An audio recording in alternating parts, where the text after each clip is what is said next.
Good morning, everyone. I'm excited to welcome you to today's presentation. Today, we'll be exploring the Human Development Index in India. The title of our session is Human Development Index in India, and we'll look at what HDI is, how India ranks, and why it matters. Over the next few slides, we'll cover key insights and data that help us understand the development landscape of India. Let's get started. Let's take a closer look at why India is lagging in the Human Development Index, or HDI. Despite significant economic growth over the years, India still faces challenges in key areas like health, education, and income. These factors directly impact our HDI ranking and highlight the need for targeted development policies. Understanding the reasons behind this lag is crucial to addressing the disparities and improving overall human development across the country. So, as we move forward, keep in mind that HDI is a comprehensive measure that reflects more than just economic progress. It encompasses the quality of life and opportunities available to people. Access to resources, health, and education are the key areas in human development. Development happens when there is positive growth, meaning improvements that enhance people's lives. The quality of life that people enjoy in a country, the opportunities available to them, and the freedoms they have are all important aspects of development. The concept of human development was introduced by Dr. Mahbubul Haq. He described human development as the process of enlarging people's choices and improving their lives. Now, when we talk about growth, it can be either positive or negative. For example, if the population of a city increases from 1 lakh to 2 lakhs over time, we say the city has grown. But if the basic facilities like housing and services stay the same, then this growth hasn't necessarily meant development. It's important to understand that positive change, what we call development, is always a value-positive change. It makes life better for people. On the other hand, growth, which is more about quantitative change, is generally considered neutral in value.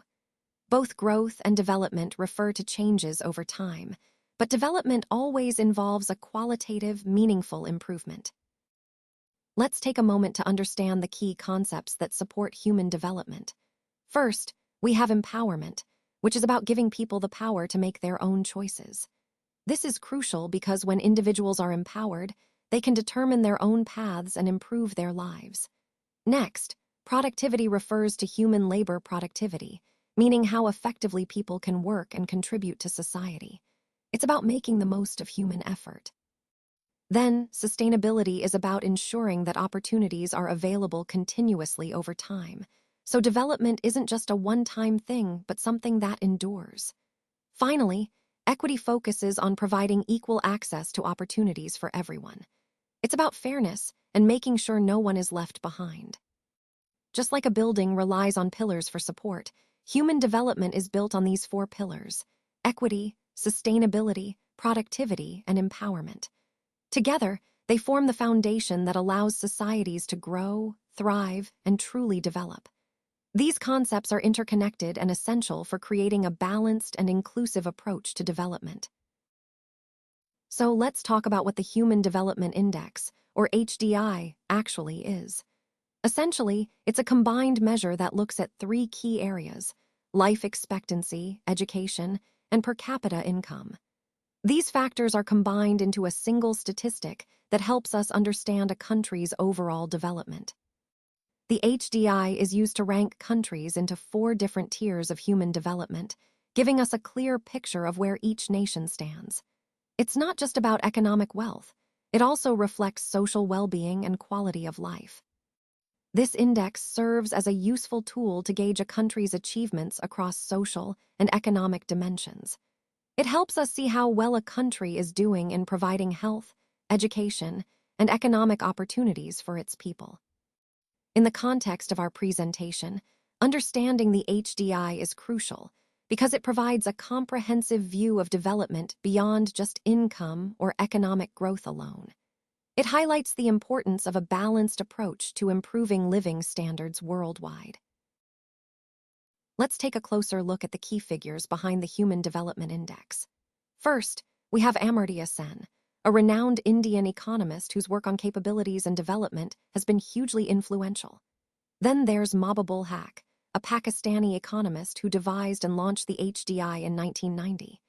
He built upon the ideas of Sen and developed a framework that emphasizes not just economic growth, but people's actual capabilities and functioning, what they can do and be. This approach offers a more comprehensive view of development. The HDI was published by the United Nations Development Programme, or UNDP, which helped it gain global recognition. Overall, this origin story highlights how these thinkers shifted the focus from mere income to a broader understanding of human well-being, aligning perfectly with the overarching goal of our presentation. Let's take a closer look at how we create an overall score between 0 and 1 to measure economic development. A score of 1 indicates a very high level of development, while 0 points to a very low level.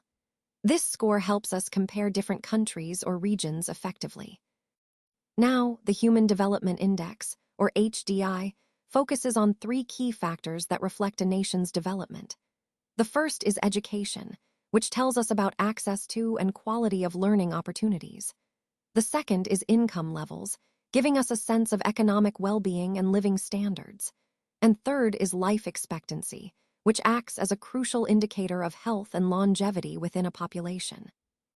These factors together give us a comprehensive view of human development, beyond just economic metrics. They help us understand how well a country is doing in providing opportunities and a good quality of life for its people. So, when we talk about the HDI, we're really looking at these 3 essential criteria to gauge overall progress and development in a meaningful way. Now, let's talk about education and health as key indicators of human development.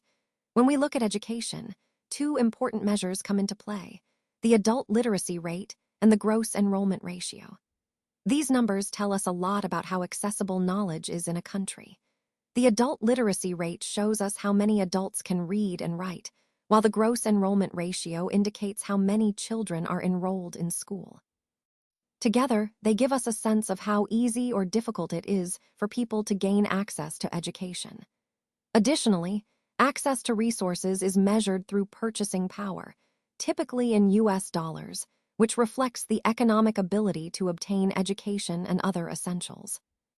Moving to health, the key indicator here is life expectancy at birth.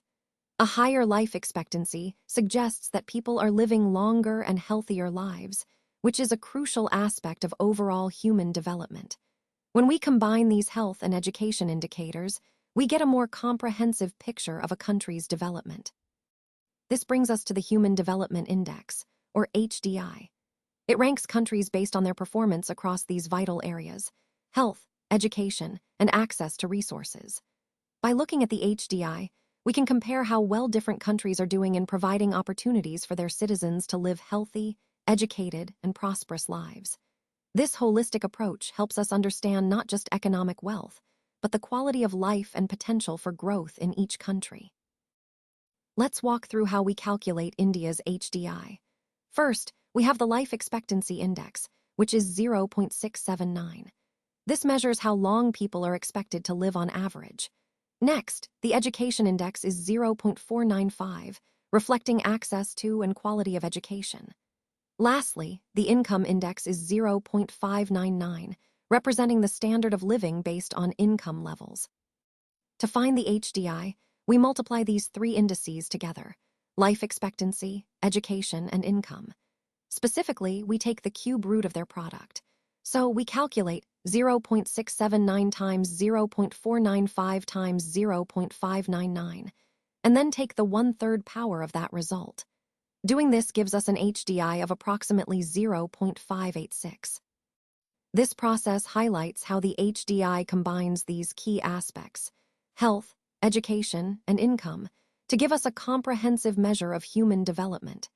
It's a useful way to see where a country stands and how different factors contribute to overall well-being. Let's take a look at the ranking base. Globally, countries are grouped into 4 categories based on their scores in the Human Development Index. What's interesting is that often smaller countries tend to perform better in human development compared to larger nations. Similarly, some relatively poorer countries are ranked higher than their richer neighbors when it comes to human development. For example, Sri Lanka and Trinidad and Tobago, despite having smaller economies, have higher HDI rankings than India. And this pattern isn't just limited to countries. Within India itself, we see that Kerala, with lower per capita income, outperforms states like Punjab and Gujarat in terms of human development. This highlights an important point. Economic size or wealth alone doesn't determine human development. Factors like healthcare, education, and social services play a crucial role. So, when we compare countries or states, it's essential to look beyond just income figures and focus on the broader indicators of human well-being. So, here we see the top 10 countries ranked by their Human Development Index, or HDI, which is a composite measure that looks at life expectancy, education, and income levels. Norway comes in at the top spot with an HDI of 0.944, indicating very high human development. Following closely is Australia with a score of 0.933, also demonstrating excellent standards of living and access to quality services. Switzerland ranks third with 0.917, and the Netherlands is just slightly behind at 0.915. The United States takes the fifth position with a score of 0.914, reflecting its strong economic and social indicators. Germany is sixth at 0.911, and New Zealand follows at 0.91, both showing high levels of human development. Canada is ninth on the list with an HDI of 0.902, and Singapore rounds out the top 10 with 0.901. Denmark is just slightly below at 0.9. What this table highlights is that these countries, mostly in Europe and Oceania, have achieved remarkable levels of well-being and development. It also illustrates how economic prosperity and social infrastructure are closely linked to overall human development, an important point when we're considering global disparities and the path towards sustainable growth. These rankings help us understand where the world stands in terms of quality of life and what factors contribute most to a nation's development. Let's take a closer look at the countries with the lowest Human Development Index scores. As we see on this slide, these countries face significant challenges in areas like health, education, and income. Mozambique is at the very bottom of the list with an HDI of 0.393, followed closely by Guinea at 0.392. Burundi and Burkina Faso also rank quite low, with scores around 0.389 and 0.388 respectively. What stands out here is how these scores reflect the struggles these nations face in achieving basic human needs and improving living standards.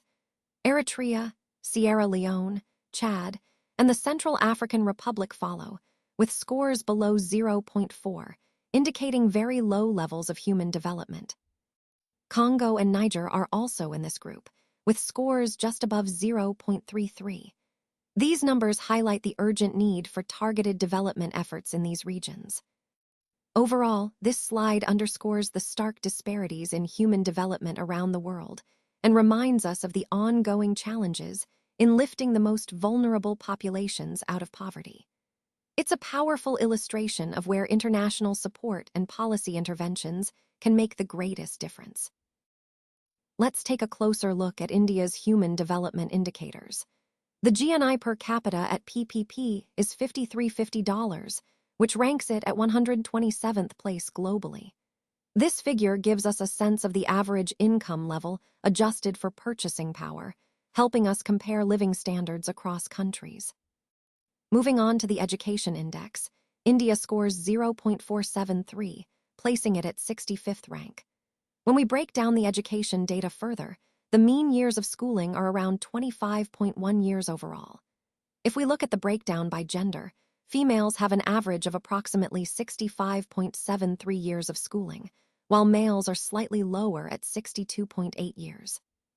Combining these, the overall average years of schooling is about 64.19 years, which ranks at 147th globally. Now, regarding life expectancy at birth, as per United Nations data, India's life expectancy has seen a tiny gain of 0.003 HDI points from the previous year. This indicates a slow but steady improvement. Overall, India is classified as a medium human development country, with a Human Development Index of 0.586 in 2014, ranking it at 135th position. Finally, looking at the HDI aspects, these figures reflect where India stands in terms of income, education, and health. They highlight some progress, but also point toward areas that need further development as we continue to work toward improving overall quality of life for its people. In 2009, India took a significant step by launching its first City Human Development Report, starting with Mumbai. This was a landmark moment because it marked the beginning of city-level human development assessments.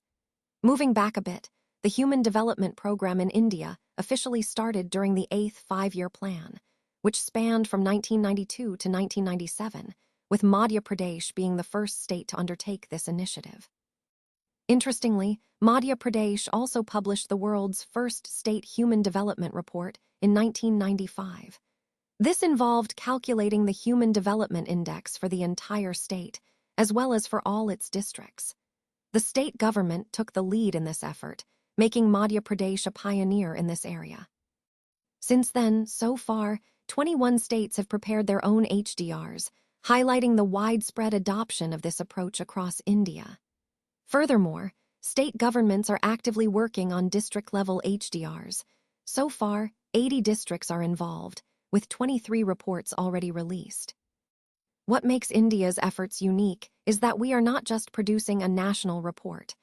Instead, we've developed a decentralized approach that includes subnational reports at both the state and district levels. This integration of human development into development planning at multiple levels is quite innovative.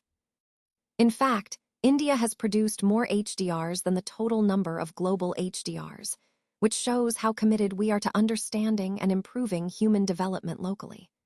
This entire process is planned through a partnership between the Planning Commission and the United Nations Development Program, focusing on preparing state and district human development reports.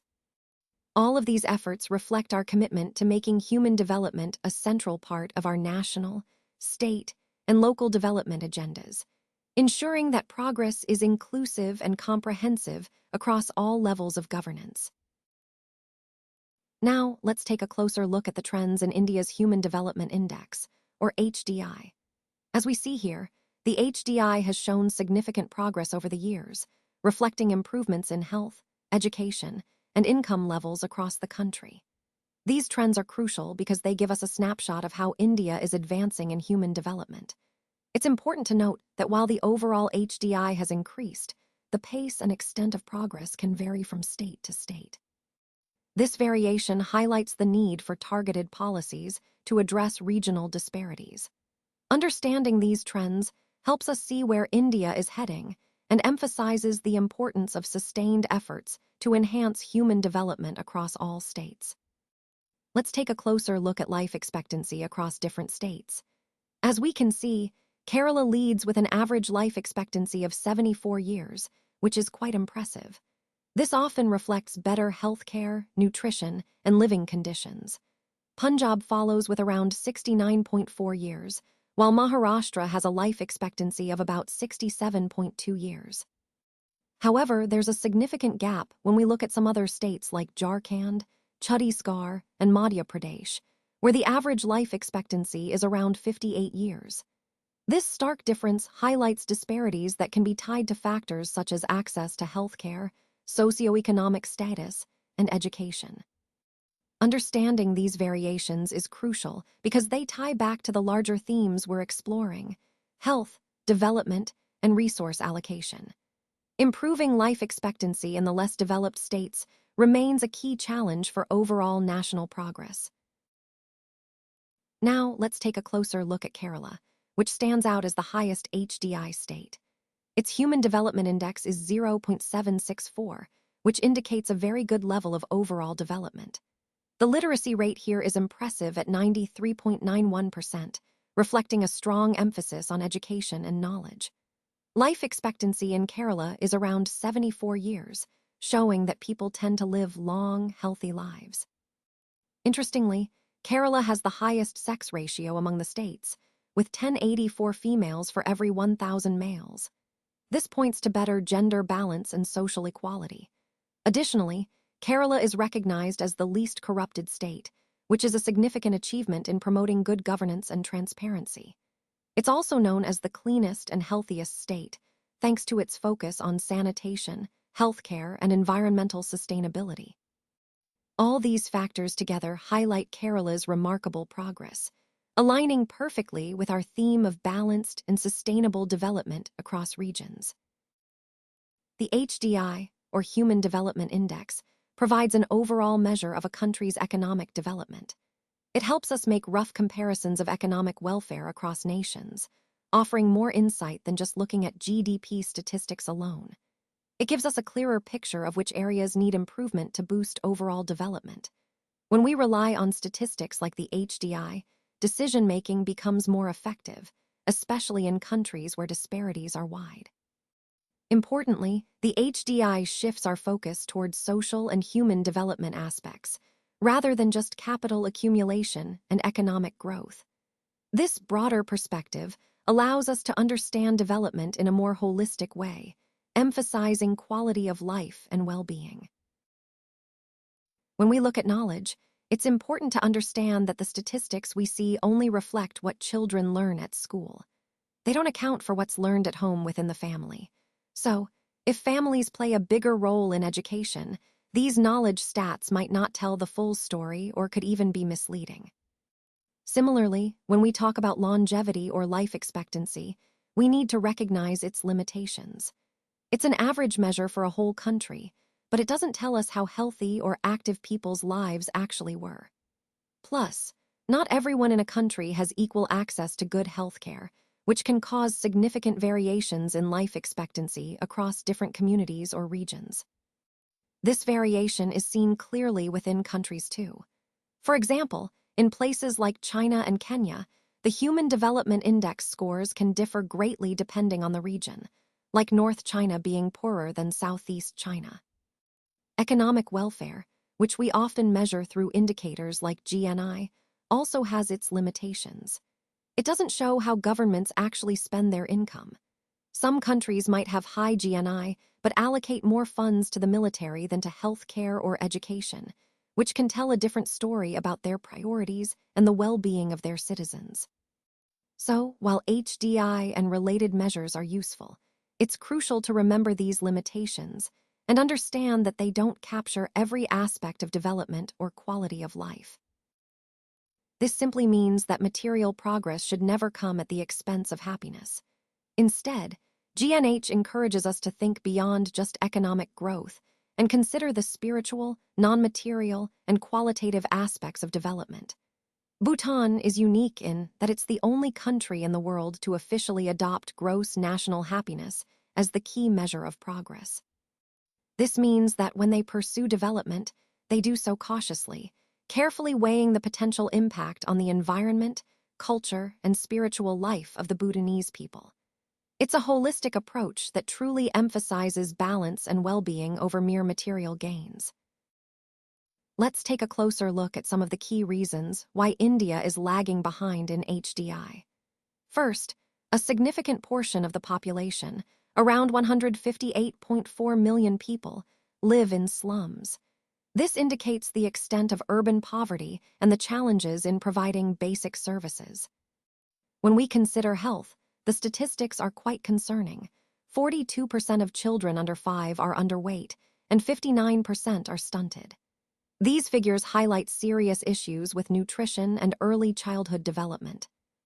Another important factor is government spending, which is relatively low when it comes to education. Insufficient investment in education means fewer opportunities and resources for the country's young population to grow and succeed. Additionally, there are limited schemes targeting the urban poor, like the National Rural Health Mission, which could help address some of these disparities. The lack of such targeted programs leaves many vulnerable groups without adequate support. Furthermore, India's treatment of its environment is problematic. The country ranks 125th out of 132 countries in a study conducted by Yale University, reflecting environmental degradation and poor sustainability practices. All these issues, poverty, health, education, social support, and environmental neglect, are interconnected and collectively contribute to India's lag in Human Development Index. Addressing these challenges is crucial if we want to see meaningful progress moving forward. Thank you for your attention. The HDI, or Human Development Index, provides a useful overall measure of economic development across different regions. However, it's important to remember that there are significant differences among various states' development conditions, which means that equal opportunities for development should be a key goal for everyone. While the HDI gives us a broad picture, it doesn't capture everything.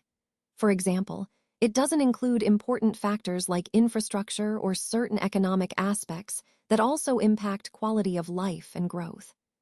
So, as we consider development, we need to look at the bigger picture, beyond just the HDI, and think about how to ensure all regions and communities have a fair chance to progress. This ties back to our overall theme of striving for comprehensive and inclusive development. Thank you.